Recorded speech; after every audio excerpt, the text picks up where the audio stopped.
अस्सलामुअलैकुम। आज हम डिस्कस करेंगे CSS के 3 से 4 इडियम जो बड़े नए नवेले और अछूते हैं।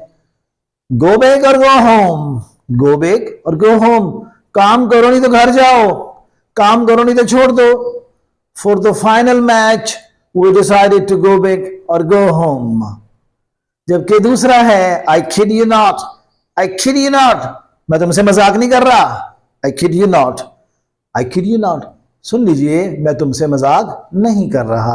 आई kid you not, the snake was just here, मजाक नहीं कर रहा, सांप अभी इधर था। The fingers crossed, the fingers crossed, क्या माना उंगलियां खड़ी हैं। सुन लीजिए, फिंगर्स क्रॉस का मतलब है हमें अल्लाह से बड़ी उम्मीद है।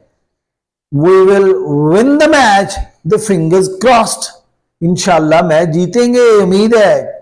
और आखिर में I am sold, I am sold, क्या माना इसका।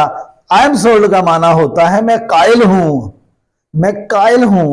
I am sold, you are an intelligent person, मैं कायल हूं कि आप बहुत ज़हीन आदमी हैं।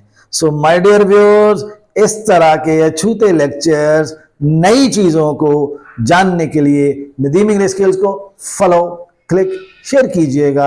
Thank you.